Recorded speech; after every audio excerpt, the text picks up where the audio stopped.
আজি আকৌ এটা নতুন ভিডিঅ' লৈ আপোনালোকৰ মাজলৈ আহিছোঁ। আজি 1.5 কেজি এটা কেকৰ অৰ্ডাৰ আছিলে। চেনিখিনি প্ৰথমে মই মিক্সিত দি ল'লোঁ।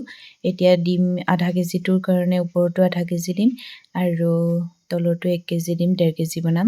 প্ৰথমে আধা কেজিটো গুলি লওঁ, সেইটো মানে চকলেট ফ্লেভাৰ দিম, সেইকাৰণে মই অলপ কমকৈ গুলি লৈছোঁ। একেলগেও গুলি ল'ব পাৰে মিশ্ৰণটো। ডিমখিনি ফেটি ল'লোঁ। ইয়াতে মই এতিয়া ৰিফাইন একাপ দিম, দি পেলাই সেইখিনি গুলি ল'ম, ভালদৰে ফেটি ল'ম। ফেটি লোৱাৰ পাছতে চামুচখনেৰে বেকিং 1 চামুচ দিম, বেকিং পাউডাৰ 1 চামুচ বেকিং পাউডাৰ দিলোঁ। তাতে মই চেনিখিনি যিখিনি প্ৰথমে মিক্সিত দি ৰাখিছিলোঁ সেইখিনি দি ল'লোঁ। এতিয়া আকৌ এইখিনি ফেটি ল'ম ভালদৰে। ভালদৰে ফেটাটো চবেই জানে, ফেটিব জানে, সেইকাৰণে আকৌ সেইটো দেখুওৱা নাই। তাতে আকৌ মই যিটো কাপেৰে ৰিফাইন লৈছিলোঁ সেইটো কাপেৰে একাপ ময়দা ল'লোঁ। ময়দা লৈ সেইখিনি মই ভালদৰে চেকনিখনেৰে চেকি চালি দিলোঁ। চালি দিলে কমকৈ গোটেইখিনি এবাৰতে দিয়া নাই, আধা কাপ প্ৰথম চালি ল'লোঁ আৰু পাছত আধা কাপ চালি ল'লোঁ। তেনেকৈ দিলে মিহি হয় মিশ্ৰণটো। আৰু ইয়াতে দিলোঁ মই অলপ কোকো পাউডাৰ। কৈছিলোঁ মই যিহেতু চকলেট ফ্লেভাৰ অলপ বনাম বুলি, সেইকাৰণে কোকো পাউডাৰখিনি দি এইখিনি আকৌ অলপ ফেটি ল'ব লাগিব। এতিয়া ভালদৰে ফেটি লোৱাৰ পাছতে মই এইখিনি এতিয়া ফেটি ল'লোঁ, দেখিছে ধুনীয়াকৈ ফেটি লোৱাৰ পাছতে এইটো এটা কেকৰ যিটো টিনত দিম মানে সেইটো টিন লৈছোঁ। সেইটো অলপ হাইটটো বেছি হোৱাকৈ দিলে দেখিবলৈ ভাল লাগে, সেইকাৰণে মই অলপ হাইট থকা টিন লৈছোঁ। আৰু ইয়াতে তেল যেনেকৈ লগাই লৈছোঁ আপোনালোকে ভিডিঅ'টো দেখিছে। বাটাৰ পেপাৰ হ'লে নলগালেও হয়, মোৰ এইখন বাটাৰ পেপাৰ নহয়, নৰ্মেল কাগজ হয়, সেইকাৰণে মই তাতে অলপ তেল লগাই ৰিফাইন লগাই পেলাই অলপ মিহলি কৰি লৈছোঁ। তাতে এতিয়া মই যিখিনি মিশ্ৰণ আছিল সেইখিনি মই লাহেকৈ ভিডিঅ' দেখুৱাৰ ধৰণে দি দিছোঁ। তাতে এতিয়া মিশ্ৰণখিনি অলপমান সময় এনেদৰে যিটো মানে এয়াৰ ভিতৰত সোমাই থাকে বস্তুখিনি, তাৰ এয়াৰটো এনেকৈ দিলে নাইকিয়া হৈ যায়, এয়াৰটো ওলাই যায়। সেইকাৰণে মই এনেকৈ খৰিকাডালেৰে তাতে এনেকৈ ঘূৰাই দিছোঁ যাতে তাত থকা এয়াৰখিনি ওলাই যায়। অলপ এনেকৈ জোকাৰি দিব লাগে। কেক বনাওঁতে কেতিয়াবা দেখে ভিতৰত অলপ ফুট পৰি যায়, ফুটা নিচিনা হৈ যায়, সেইখিনি ফুটা নিচিনা সেইখিনি নহয়। তেতিয়া এনেকৈ লৰাই জোকাৰি দিব লাগে, মানে জোকাৰি দিলে তাতে থকা এয়াৰটো ওলাই যায়, যিহেতু এয়াৰ থাকিলেহে তেনেকুৱা হয়। আৰু এতিয়া আপোনালোকে যদি অভেনত বনাই বেলেগ কথা, যদি কুকাৰত বনাই আগতীয়াকৈ 10 মিনিট আগতেই প্ৰেছাৰটো অলপ সময় গৰম কৰি ৰাখিব। মই গৰম কৰি ৰাখিছিলোঁ। এতিয়া তাতে মই দি দিলোঁ কুকাৰত, আৰু জুইটো দেখিছে আপোনালোকে কিমান জোখত দিছোঁ। এইটো জোখতে দি 45 মিনিট সময় বেক কৰি মই কুকাৰৰ সাপৰচতে এনেই লাহেকৈ ওপৰত লগাই থ'লোঁ। এতিয়া ছেকেণ্ডটো বনাওঁ। তাতে দিলোঁ 1.5 কাপ ৰিফাইন, 3টা ডিম আৰু তাতে দিলে চেনিখিনি মই আগতে জোখ কৰি ৰাখি থৈছিলোঁ, প্ৰায় 1 কাপমান হ'ব। আৰু দিলোঁ বেকিং পাউডাৰ 1.5 চামুচ, ভেনিলা দিলোঁ 1 চামুচ। এইটো ভেনিলা ফ্লেভাৰ বনাম যিহেতু, এইটো ভেনিলাখিনি লৈ বাকী গোটেইখিনি লৈ একেলগে ফেটি ল'লোঁ। এতিয়া দিম ময়দা 1.5 কাপ। প্ৰথমে 1 কাপ মই ভালদৰে চেকনিখনেৰে এনেকৈ চালি দিলোঁ।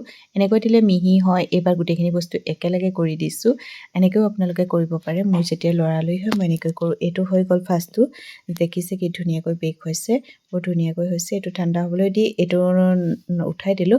ছেকেণ্ড ভেনিলা কেকটো উঠাই দিলোঁ, ফাৰ্ষ্টটো নমাই ৰাখিলোঁ। আৰু একেটা জোখতে জুই আৰু প্ৰেছাৰো একেটা ষ্টাইলতে। এইটো দেখিছে কিমান ধুনীয়াকৈ হৈ গ'ল, এইটো বহুত ধুনীয়াকৈ হৈ গ'ল। আৰু এইটো অলপ ঠাণ্ডা হ'বলৈ দিওঁ। এইটো হৈ গ'ল ছেকেণ্ডটো 45 মিনিটৰ পিছতে এইটো হৈ গ'ল। এতিয়া দুইটা অলপ সময় ফ্ৰিজত ৰাখি থ'ম ঠাণ্ডা হ'বৰ কাৰণে। ঠাণ্ডা হোৱাৰ পিছতে এতিয়া মই বস্তুখিনি যোগাৰ কৰি ল'লোঁ। ষ্টাইল দিছিল এইটোকে তাকে ট্ৰাই কৰিবলৈ লৈছোঁ। মই প্ৰথমে কেকটো জুখি ল'লোঁ, যিহেতু 1.5 কেজি ওলাব লাগিব মোৰ কেকটোত, সেইকাৰণে বস্তুখিনি জুখি মাখি বনাবলৈ চেষ্টা কৰিছোঁ। প্ৰথমে যেতিয়া মই কেক বনাইছিলোঁ নোজোখাকৈ বনাই বহুতখিনি লোকচান হৈ গৈছিলে। মই এবাৰ আধা কেজিটো মোৰ 1 কেজি ওজনমান হৈ যায়, মই জুখি নবনাওঁ কাৰণে। এতিয়া গোটেইকেইটা লেয়াৰ কৰি ল'লোঁ আৰু তাতে চুগাৰ চিৰাপেৰে মই ধুনীয়াকৈ গ্ৰেছ কৰি ল'লোঁ। আৰু এইখিনি এতিয়া অলপ সময় মই ফ্ৰিজত ৰাখি থ'ম। মই তাৰপিছতে ক্ৰীমখিনি জুখি ল'ম। ক্ৰীমখিনি মই পাত্ৰটোত ফ্ৰিজতে আগতীয়াকৈ পাত্ৰটো ৰাখি থৈছিলোঁ। এতিয়া মই ক্ৰীমখিনি ল'লোঁ, লৈ পেলাই তাতে অলপ ভেনিলা দি ফেটি ল'লোঁ। এতিয়া দেখিছে ভিডিঅ' দেখুৱাৰ ধৰণে মই এটা পাইপিং বেগ লৈ তাতে ক্ৰীমখিনি লৈ কভাৰ কৰিব লৈছোঁ কেকটো। গোটেই কেকটো যিহেতু মই কভাৰ কৰি অলপ সময় মই ফ্ৰিজত ৰাখি থ'ম। তাৰপাছতে মই ডিজাইনখিনি দিম। ডিজাইনটো মই প্ৰথমবাৰ এনেকৈ লোকৰ কাৰণে বনাইছোঁ, নিজৰ কাৰণে বনাইছিলোঁ ল'ৰাটোৰ বাৰ্থডেত, যিহেতু এনেকৈ ইমান ডাঙৰ কেক বনোৱা নাছিলোঁ। এইবাৰ প্ৰথম এনেকৈ অৰ্ডাৰ লৈছোঁ আৰু বনাবলৈ চেষ্টা কৰিছোঁ। কেনেকুৱা হয় নাজানো, আপোনালোকে কমেণ্ট কৰি জনাব কেনেকুৱা হ'ল। আৰু মই ভিডিঅ'টো শেষলৈকে সকলোৱে চাব, কেনেকুৱা পায় কমেণ্ট কৰি জনাবলৈ নাপাহৰিব। সকলোৱে জানে আগতীয়াকৈ মই যিখিনি চুগাৰ চিৰাপ যিহেতু লগাই থৈ আছিল, সেইকাৰণে লৰালৰিকৈ কভাৰ কৰি লৈছোঁ। এতিয়া অলপ ঠাণ্ডা দিন কাৰণে যিহেতু প্ৰব্লেম নহয়, সেইটো কভাৰ কৰি মই ফ্ৰিজত ৰাখি থ'লোঁ আৰু এইটো কভাৰ কৰিবলৈ ল'লোঁ সৰুটো। ঠাণ্ডা দিনত কি হয় গলি নাযায়, মেল্ট হৈ নাযায় পটককৈ ক্ৰীমখিনি, কিন্তু গৰম দিনত বৰ অসুবিধা হয়, মেল্ট হৈ যায় অলপ।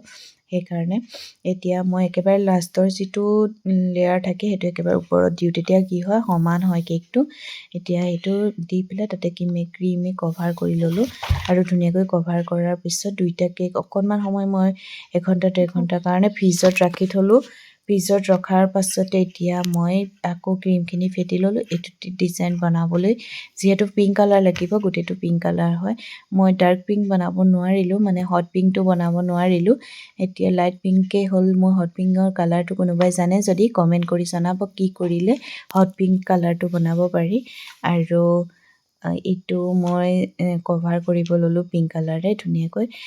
যেতিয়া মই কেক বনাই আছিলোঁ তেনেকুৱাতে আহিলে আলহী।